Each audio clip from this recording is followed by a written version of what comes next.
तो आज हम लोग पढ़ेंगे क्लास 10th का साइंस जो और उसका पहला चैप्टर है केमिकल रिएक्शन एंड इक्वेशन, रासायनिक अपक्रिया और एवं समीकरण। ठीक है, तो रासायनिक अपक्रिया क्या होता है, किस प्रकार से होता है, इसके संतुलन को देखेंगे और रासायनिक अपक्रिया लिखने क्या क्या विधि है, कैसे लिखा जाता है। ठीक है, रासायनिक अपक्रिया की क्या क्या लक्षण होते हैं, रासायनिक समीकरण कैसे लिखा जाता है, उसको संतुलित कैसे किया जाता है, और रासायनिक अपक्रियाएं कितने प्रकार की होती हैं। इस चैप्टर में हम इसी चीज का अध्ययन करेंगे। ठीक है ना, चलिए देखते हैं कि सबसे पहले रासायनिक अपक्रिया को समझने से पहले आपको ये पता होना चाहिए कि रासायनिक परिवर्तन क्या होता है। चलिए आते हैं, देखते हैं कि रासायनिक परिवर्तन क्या होता है। रासायनिक परिवर्तन, रासायनिक परिवर्तन किसे कहते हैं।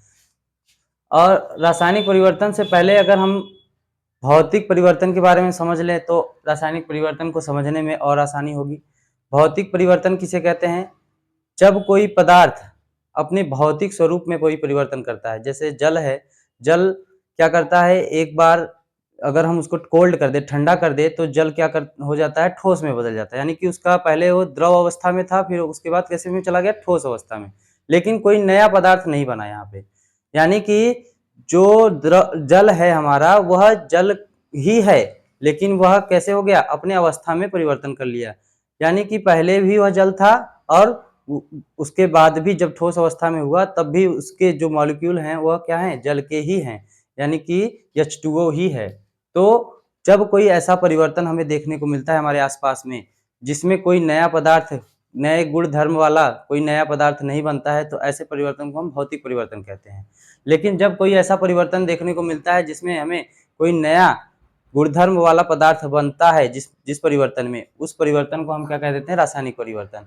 जैसे हम कहेंगे दूध से दही बनना, दूध से दही बनना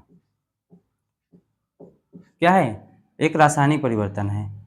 कागज का जलना एग्जाम्पल है ये, ठीक है ना, कागज का जलना, कागज का जलना मतलब कागज जलने के बाद क्या हो जाता है, वह राख हो जाता है, यानी बदल जाता है, राख में बदल जाता है। लेकिन अब राख से हम उसको फिर रिवर्स करके कागज भी नहीं बना सकते। यानी दही से, दूध से दही बन गया एक बार, तो दही से हम दूध भी नहीं बना सकते, यानी कि वह रिवर्सिबल नहीं होगा। लेकिन आप जब बर्फ पिघल के क्या हो सकता है, वो द्रव में बदल सकता है वो बर्फ। लेकिन क्या होता है, यहाँ पे दही से दूध दोबारा हम नहीं बना सकते। तो एक क्या है, ये क्या है, एक तरफ की क्या है, रिएक्शन होता है, मतलब एक तरफ क्रिया हो सकती है, वह उसका रिवर्सिबल रिएक्शन, मतलब रिवर्सिबल नहीं होता है। ठीक है ना, इस तरीके से आप समझ सकते हैं कि रासायनिक परिवर्तन और भौतिक परिवर्तन में क्या अंतर आता है। ठीक है ना, चलिए आगे देखते हैं।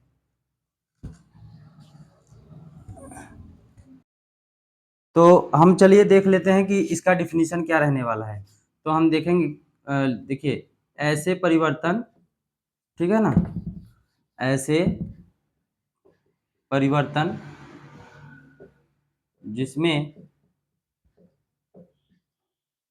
ऐसे परिवर्तन जिसमें पदार्थ की संरचना, पदार्थ की संरचना एवं रासायनिक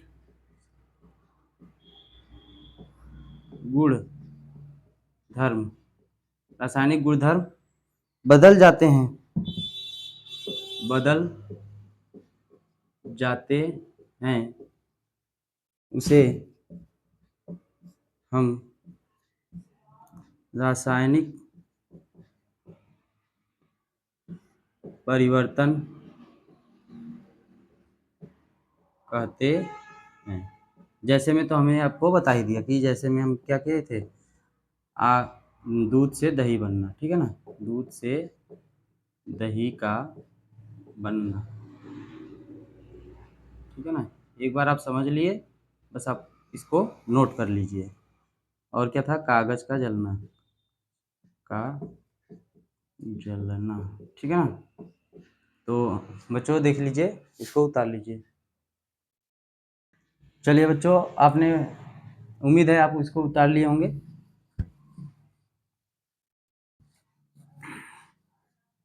तो आपने अभी देखा कि भौतिक परिवर्तन और रासायनिक परिवर्तन क्या होता है।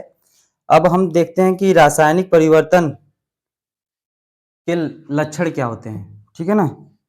रासायनिक परिवर्तन,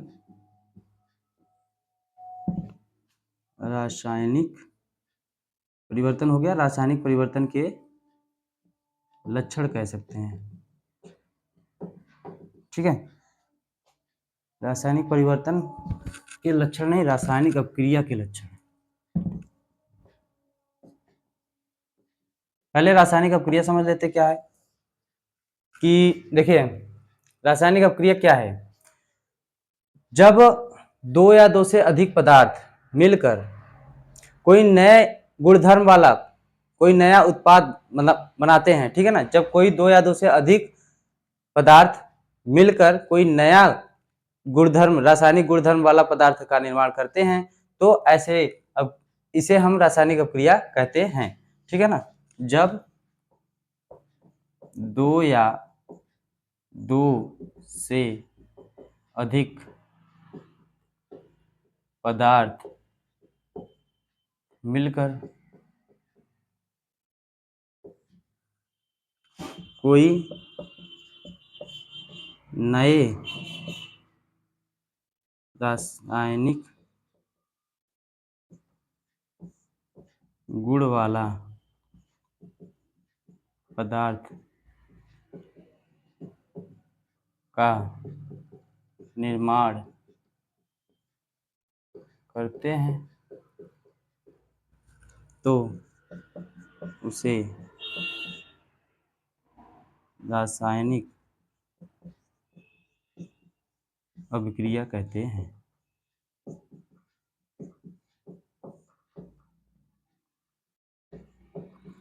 ठीक है ना। जब दो या दो से अधिक पदार्थ मिलकर कोई नए समीकरण, नए रासायनिक गुण वाला, मतलब कि वो पहले के पदार्थ से जो पहले पदार्थ हमने बनाया मिलाया है, जिसको मिलाकर नया बनाना है, जिसको मतलब जिसको मिलाएंगे वो उससे गुण धर्म उसके अलग होंगे जो हमारा बनेगा, ठीक है ना। यानी कि इसमें देखिए दो चीज है, हम बार बार बोल रहे हैं कि जिसको मिलाएंगे और जो बनेगा। तो जिसको मिलाते हैं इधर उसको हम अभिकारक बोलते हैं, ठीक है ना, अभिकारक। यानी कि रासायनिक अभिक्रिया में दो चीज हैं, बस केवल आप दो चीज समझिए, एक अभिकारक होता है और उसके बाद यहाँ पे दो अभिकारक होगा या अभिकर्मक होगा, अभिकारक या अभिकर्मक, ठीक है ना। यानी कि जिसके में परिवर्तन होता है, यही ना, दो या दो से अधिक, दो भी चीजें हो सकती हैं, तीन भी चीजें हो सकती हैं, कई चीजें हो सकती हैं। तो इनके में जो परिवर्तन होगा, इनके गुणों में परिवर्तन होगा और एक नए प्रकार का उत्पाद बनता है। यहाँ पे उत्पाद जो बच्चों है वो एक भी बन सकता है, दो भी बन सकता है, कई प्रकार के उत्पाद बन सकते हैं। वो हम आगे देखेंगे रासायनिक समीकरण लिखने की प्रक्रिया में कि ये रासायनिक अपक्रिया कैसे लिखी जाती है। फिलहाल में आप समझिए कि रासायनिक अपक्रिया में हमें दो शब्दों को यूज करना है, एक अभिकारक और एक उत्पाद, ठीक है ना। तो जब दो या दो से अधिक पदार्थों को मिलाकर हम कोई नए गुणधर्म, रासायनिक गुणधर्म वाला या कोई नए पदार्थ का निर्माण करते हैं, तो ऐसे इसे हम क्या कहते हैं, रासायनिक अपक्रिया कहते हैं, ठीक है ना। चलिए, तो बच्चों चाहे आप ये डिफिनीशन लिख लीजिए, चाहे आप किताब का डिफिनीशन लिख लीजिए। किताब का डिफिनीशन हम लिखने जा रहे हैं नीचे, यानी रासायनिक अभिक्रिया का ही एक और डिफिनीशन है, लिख लीजिए। वे क्रियाएं जिसमें वे क्रियाएं जिसमें पदार्थों पदार्थों के संगठन संगठन मतलब जो भी चीजें आप मिला रहे हैं, मिश्रण, ठीक है, संगठन गुणों तथा संरचना संगठन गुणों तथा संरचना में परिवर्तन होती हैं या होता है, उसे क्या कहते हैं, उसे उसे रासायनिक अभिक्रिया कहते हैं या अभिक्रिया कहते हैं, अभिक्रिया कहते हैं, ठीक है ना। तो ये आपका किताबी भाषा में है, उसी को मैंने अपने लैंग्वेज में लिखा है, तो जो आपको पसंद हो वो आप लिख सकते हैं, ठीक है ना। तो यहाँ पे मेन बात ये है कि जो आप पहले मिलाते हैं उसको हम अभिकारक कहते हैं, और इस पर अभिकारक पर जो आक्रमण करता है यानी कि संयोग करता है, तोड़ने का काम करता है, उसे अभिकर्मक कहते हैं। तो और इन दोनों में परिवर्तन होता है, इन दोनों में परिवर्तन के बाद हमारा उत्पाद बनता है, ठीक है ना। यानी कि तीर के बाद जो लिखा गया होता है वो उत्पाद होता है, और तीर से जो पहले लिखा होता है उसे हम क्या कहते हैं, अभिकारक कहते हैं, ठीक है ना। जैसे हम एक एग्जाम्पल के रूप में समझते हैं, अगर हम जिंक कह रहे हैं कि जिंक क्या है, जिंक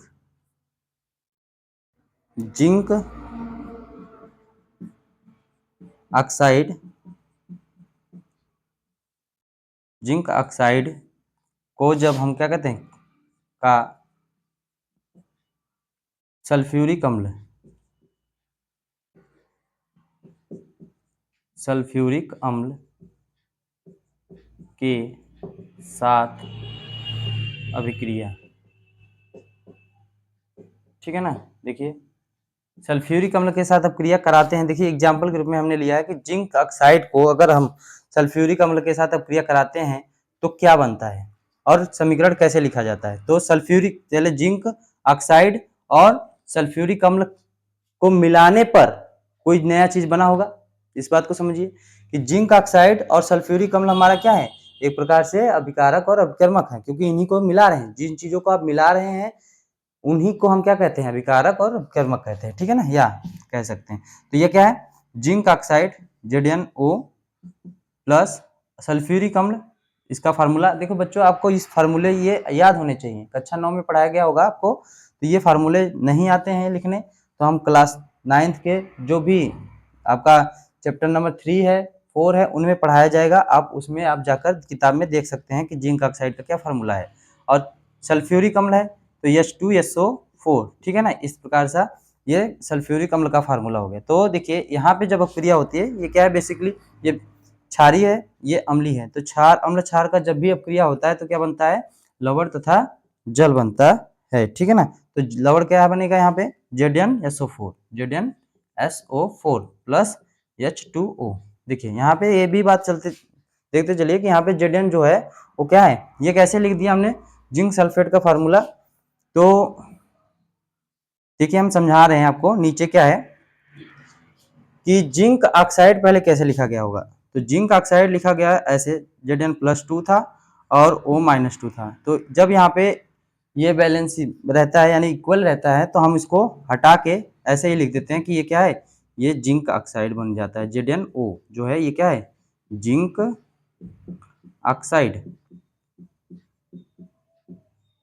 और ये क्या है, सल्फ्यूरिक अम्ल है, क्या है, सल्फ्यूरिक अम्ल, सल्फ्यूरिक अम्ल, ठीक है ना। और ये क्या है, जिंक सल्फेट, ये क्या है, जिंक सल्फेट जो कि लवण है, सल्फेट, और ये क्या है, जल है, जल का सूत्र है, ठीक है। तो ये हो गया जिंक अब देखिए यहाँ पे सल्फ्यूरिक अम्ल कैसे रहा होगा, H+ और SO4-2 आयन के उपस्थिति में ऐसे, मतलब H+ और ये कह रहे हैं यहाँ पे 2 है तो यहाँ पे आप ऐसे 2 लगा सकते हैं, ठीक है ना। तो इस तरीके से क्या है, ये H+ और SO4-2 दो आयनों में टूटता है, यानी कि कोई भी कंपाउंड जो भी बनता है आपका आयनिक कंपाउंड, वह एक प्लस वाला और एक माइनस वाला, ठीक है ना, दोनों के आयनिक बॉन्ड के कारण जुड़कर ये बना होता है। जैसे कि ये जिंक ऑक्साइड है और ये सल्फ्यूरिक अम्ल को हम कहते हैं ये H+ और ये SO4 के मिलने से, तो यहाँ का जो जिंक प्लस होता है वो इसके माइनस के साथ संयोग कर लेता है, ठीक है ना, ये इसके साथ जुड़ जाता है और यह इसके साथ जाके क्या बनाता है, जल का निर्माण कर लेता है। इस तरीके से यहाँ पे जिंक सल्फेट और यहाँ पे ये पड़ा रहेगा ना, ठीक है। तो ये जिंक सल्फेट हो गया, और ये तो यहाँ पे समझने की बात ये है, यहाँ पे हमारा बात ये नहीं चल रहा है कि ये इसका कैसे कैसे रिएक्शन होगा, मैग्नीशियम को नहीं समझना है हमें, हमें ये समझना है कि रासायनिक अपक्रिया को लिखा कैसे जाता है। तो यहाँ पे लिखा गया है, ये जो हमारा है क्वेश्चन, जिंक ऑक्साइड और सल्फ्यूरिक अम्ल के साथ अपक्रिया को आप रासायनिक समीकरण के रूप में दर्शाइए, पूरी पूरी अपक्रिया जो भी निर्माण हुआ है उसको भी। तो यहाँ पे क्या किया गया है, जिंक ऑक्साइड और सल्फ्यूरिक अम्ल को लिखा गया है, उनको इस साइड इस तीर के पहले इसलिए लिखा गया है क्योंकि इन्हीं चीजों में परिवर्तन होगा। और हमने बताया कि रासायनिक अपक्रिया में जिन भी चीजों में परिवर्तन होता है उसे हम तीर के पहले लिखते हैं, और इसके बाद यह जो बनेगा उसे हम तीर के एरो के यहाँ पे तीर के बाद यानी आगे लिखेंगे। ठीक है, तीर का निशान देने का मतलब है इस रिएक्शन इस तरफ से इस तरफ की तरफ जा रहा है, यानी इन चीजों से मिलकर ये चीजें मिलकर ये बना रही हैं। ठीक है, तो आगे हम देखेंगे कि रासायनिक अपक्रिया के क्या लक्षण है, मतलब हम कैसे पहचान सकते हैं कि रासायनिक अपक्रिया हो रही है। जैसे हम कुछ ऐसी चीजें या एक्टिविटी जब दो केमिकल को मिलाएंगे तो हमें कैसे पता लगेगा, क्या कैसे अनुमान लगा सकते हैं कि हमें रासायनिक अपक्रिया उसमें हो रही है। ठीक है, तो आप लोग उतार लीजिए। तो बच्चों, जैसा कि हमने आपको बताया कि रासायनिक अपक्रिया क्या होता है और रासायनिक अपक्रिया कैसे लिखी जाती है, ठीक है ना। तो देखिए हम कैसे पहचानेंगे कि रासायनिक अपक्रिया हो रही नहीं, यानी रासायनिक अपक्रिया के लक्षण। रासायनिक अभिक्रिया के लक्षण, ठीक है ना। तो बेसिकली इसके 4-5 लक्षण हैं जिसे हम पहचान सकते हैं। पहला क्या है, पहला है अवस्था परिवर्तन।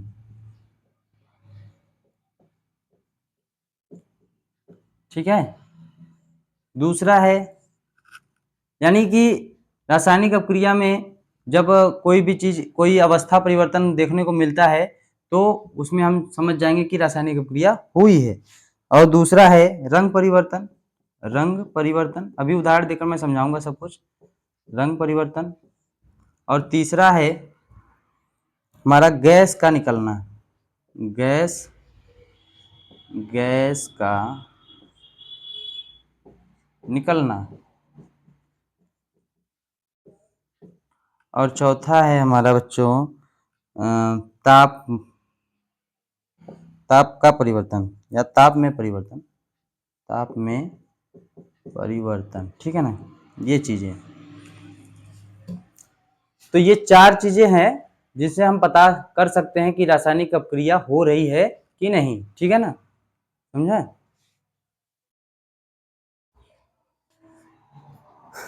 तो रासायनिक अपक्रिया के लक्षण में हमने देखा कि यह 4 प्रकार से हम पहचान सकते हैं कि रासायनिक अपक्रिया हो रही कि नहीं हो रही। तो पहला क्या है, अवस्था परिवर्तन। तो ऐसे तो कह नहीं सकते कि अवस्था परिवर्तन कैसे देखेंगे, उदाहरण भी तो समझना जरूरी है। चलिए देखते हैं उदाहरण इसका। पहले का क्या है, इसमें है अवस्था परिवर्तन। ठीक है ना, तो अवस्था परिवर्तन का एक उदाहरण देख लीजिए कि कैसे हम पहचानेंगे कि मतलब किस प्रकार का उदाहरण इसमें आएगा।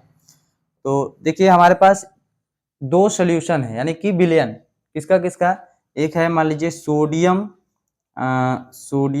सल्फेट का, ठीक है ना, सोडियम सल्फेट का, और एक है बेरियम क्लोराइड। ये बहुत ही फेमस उदाहरण है। ठीक है ना, देखिए इसमें ये है हमारे पास 2 सॉल्यूशन यानी कि विलयन की अवस्था में। ठीक है ना, तो ये 2 चीजें हो गई।